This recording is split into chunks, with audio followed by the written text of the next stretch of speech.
नमस्कार विद्यार्थी मित्रांनो, तर माझ्या YouTube चॅनलमध्ये मी तुमचं सहर्ष स्वागत करीत आहे. तर तुमच्यासाठी एका महत्त्वपूर्ण विषयावरती व्हिडिओ घेऊन आलो आहे, तो म्हणजे GMC नागपूरचा निकाल जो आहे तो लागलेला आहे. याच्यामध्ये यांनी काय केलेलं आहे की जी ऑफिशियल रँकनुसार यादी काय केली प्रसिद्ध केलेली आहे आणि ही यादी आपल्या मागणीनुसार बघा लक्षात घ्या की आपण मागणी केली होती की IBPS पॅटर्नमध्ये ही यादी पाहिजे आणि त्यांच्यानुसार ह्यांनी ही यादी प्रसिद्ध केली आहे. त्याच्यामध्ये IBPSचा वॉटरमार्क वगैरे सगळ्या गोष्टी इन्क्लूड केलेल्या आहेत. आता आपण काय करत आहोत की ही यादी आहे बघा. तुम्ही बघू शकता ही यादी आहे आणि ही यादी तुम्हाला माझ्या टेलिग्राम चॅनलवरती भेटून जाईल, ज्याची लिंक मी तुम्हाला डिस्क्रिप्शन बॉक्समध्ये देत आहे. त्याच्यातून तुम्ही काय करा की ही यादी भेटून जाईल तुम्हाला. आता ही ज्या विद्यार्थ्यांना 45% पेक्षा जास्त गुण आहेत त्यासाठी ही यादी आहे आणि 680 पदांकरिता ही पदभरती राबवली जात आहे.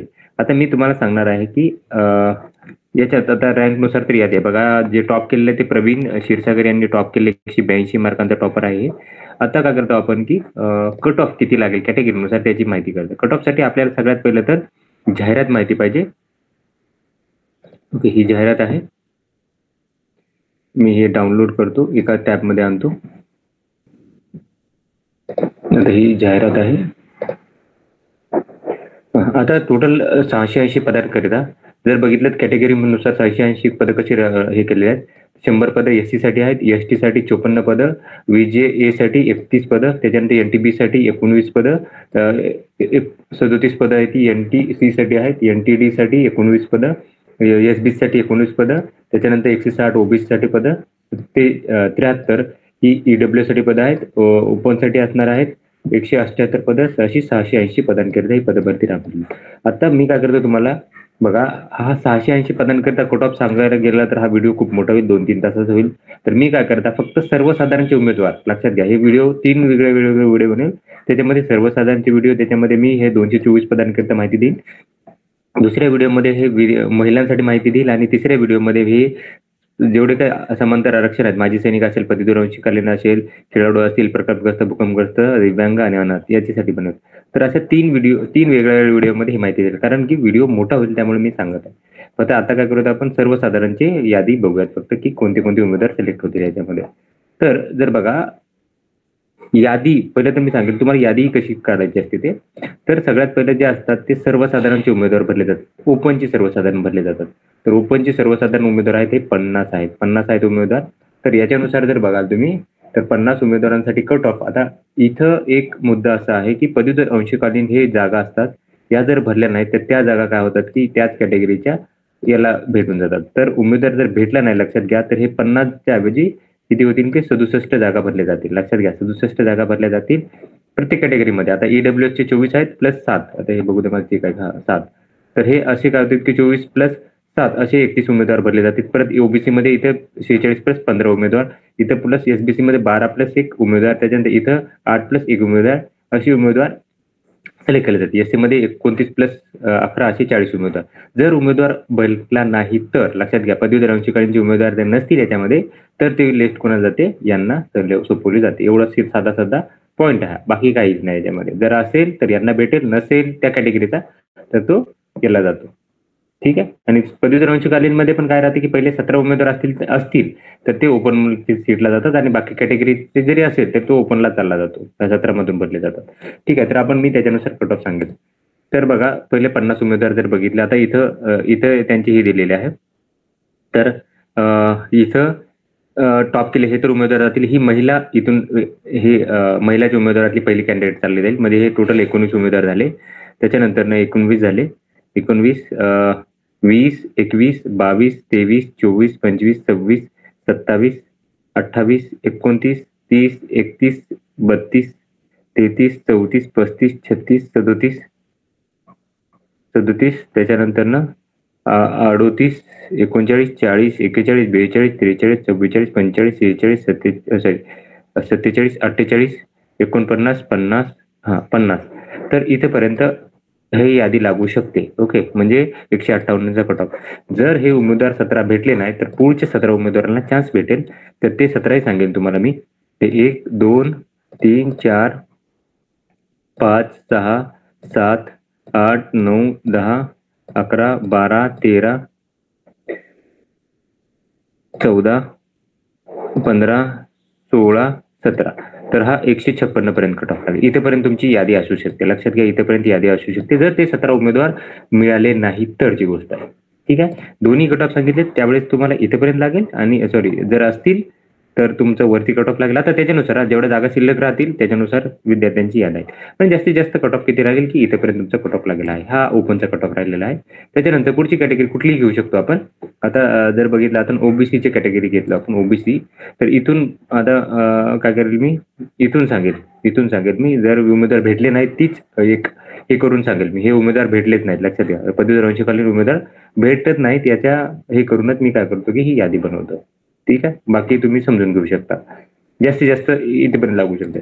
आता इथून ओबीसीचे उमेदवार जे आहेत ते काय करू शकतात की लागू शकतात. ओबीसीचे किती आहेत? ओबीसीचे बघा हे आहेत 46 प्लस हे 15 म्हणजे 61 उमेदवार होतील इथे. ओके 61. आता ओबीसीचे 61 उमेदवार असतील फक्त मेल ते काय होतील की सिलेक्ट होतील. आता इथून पुढे ओबीसीचा एक आता हे फिमेल आहेत ओबीसीच्या फिमेल आहेत तर 61 उमेदवार राहत आहे. हे 1 2 2 3 4 5 6 7 7 8 9 9 10 11 12 13 14 15 15 16 17 18 19 20 21 22 23 24 25 25 25 26 सॉरी 25 26 27 28 29 29 30 31 32 33 34 35 36 37 38 39 39 40 41 42 43 43 44 45 46 46 47 48 49 50 51 52 53 54 55 56 57 58 59 60 61. तर हे 148 पर्यंत कट ऑफ लागू शकतो ओबीसीचा. 148 पर्यंत कट ऑफ लागू शकतो ओबीसीचा कट ऑफ लागू शकतो. लक्षात घ्या 148 पर्यंत ओबीसीचा कट ऑफ लागू शकतो. सर्वसाधारणतः सांगत आहे मी. ओके हे 46 प्लस हे 15 ऍड केल्यानंतर जे सांगत आहे हे 46 प्लस 56 ठीक आहे. तर हे सांगितलेलं आहे. त्याच्यानंतर पुढची कॅटेगरी जाऊयात आपण एससी कॅटेगरीकडे जाऊयात आपण.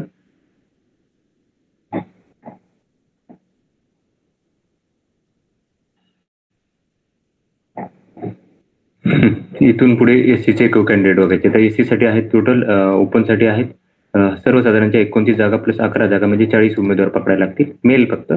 तर इथं 1 1 2 3 4 5 6 7 8 9 सॉरी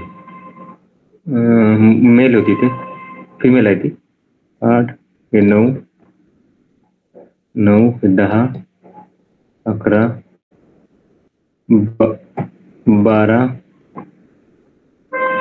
13 13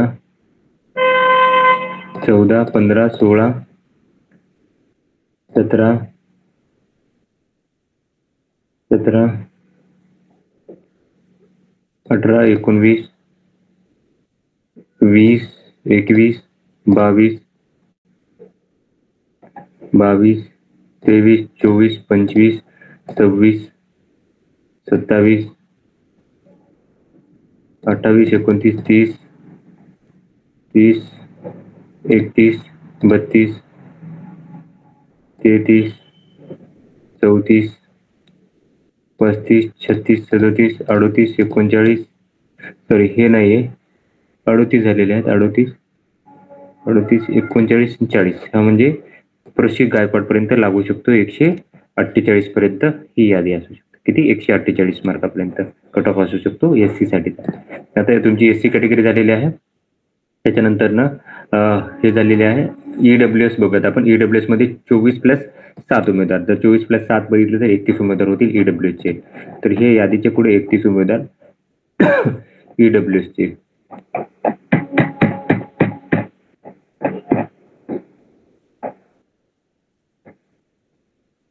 इथून 31 उमेदवार ईडब्ल्यूएस चे. आता 1 2 3 4 5 6 7 8 9 10 11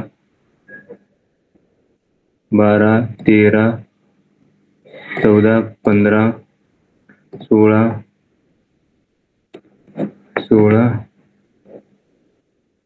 16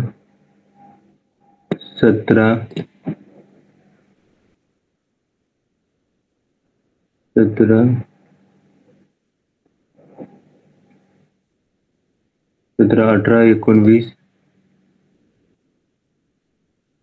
20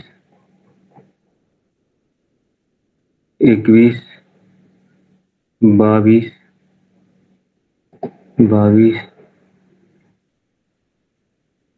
23 24 25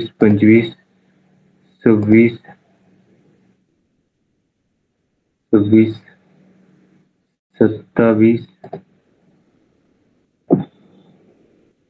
28 29 29 30 ही फिमेल आहे 30 आणि ही 31. तर हा 148चा कट ऑफ राहणार आहे याचा ईडब्ल्यूएसचा. आता याच्यामध्ये एवढंच लक्षात ठेवा की जर एखाद्या वेळेस मी सिलेक्ट करताना इथे बघा की जर पॅरलल रिझर्वेशनचं जर असेल, म्हणजे पॅरलल रिझर्वेशन म्हणजे कोणता विमेन रिझर्वेशन असेल, त्याच्यानंतर ना पार्ट टाइम ग्रॅज्युएट असतील, प्रोजेक्ट अफेक्टेड जे सांगितले प्रोजेक्ट अफेक्टेड असतील, त्याच्यानंतर ना हे एक्स सर्व्हिसमॅन आहे, तर हे उमेदवार सोडले जातात. लक्षात घ्या. वरती जर यादीमध्ये जर एखादा उमेदवार तसा आला असेल चुकून, तर त्या उमेदवाराला वगळायला लागेल तुम्हाला. ओके, वगळायला लागेल किंवा पकडला असेल तर त्यांना सोडायला लागेल तुम्हाला. एक उमेदवार खालचा सिलेक्ट होणार आहे. ठीक आहे. तर अशी ही झाली ईडब्ल्यूची, म्हणजे ईडब्ल्यूची झाली, ओबीसी झालेली आहे. त्याच्यानंतर पुढच्या कॅटेगरीत आपण एसटीच्या बघूयात. एसटी साठी जर बघितलं तर हे 18 जागा प्लस ह्या 6 जागा, म्हणजे 18 आणि 6 24 जागा एसटी साठीच्या तुम्हाला सिलेक्ट करायला लागतील. आता इथून पुढे एसटीच्या 24 जागा करायला लागतील.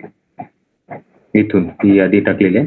तर एसटी उमेदवाराचा कट ऑफ खूप कमी जाणार आहे. एसटी साठी उमेदवार दिसत नाहीये. तर बघू शकता इथे एनटीबी साठी आहे. तर 24 उमेदवार तुम्हाला बघायला लागतील एसटी साठी. एसटीचे उमेदवारच नाहीयेत. तुम्ही बघाल यादीमध्ये तर एसटीचे उमेदवारच दिसत नाहीयेत. त्यामुळे कट ऑफ जो आहे तो खूप कमी लागणार आहे. कारण विद्यार्थ्यांना मार्क कमी असतील तर कट ऑफ खूप कमी लागतो.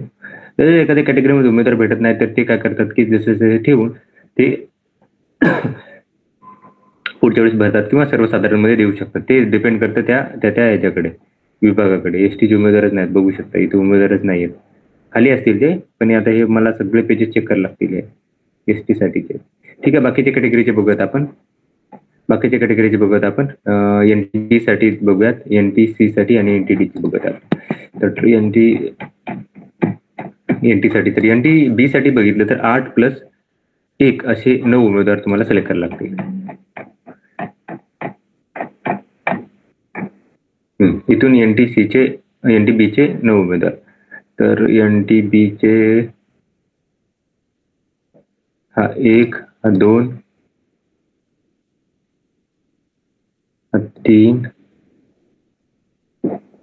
3 4 4 4 4 5 6 7, सॉरी ही फिमेल आहे, 6 झालेले, 6 7 7, 8, 8 आणि एखादा अजून कॅन्डिडेट 20B एक कॅन्डिडेट 20B एखादा नजर चुकीने झाला असेल तर तुम्ही स्वतःला समजून घ्या. ते एखादा कॅन्डिडेट जर राहिला असेल नजर चुकीने 20B साठी एक कॅन्डिडेट फक्त एकही कॅन्डिडेट दिसत नाही इथे NTB साठी. तर इथेपर्यंत कट ऑफ लागेल म्हणजे 146 मार्कापर्यंत कट ऑफ लागू शकतो. हा त्याचे NTB साठी झालेला आहे. NTC साठी बघूयात आता आपण.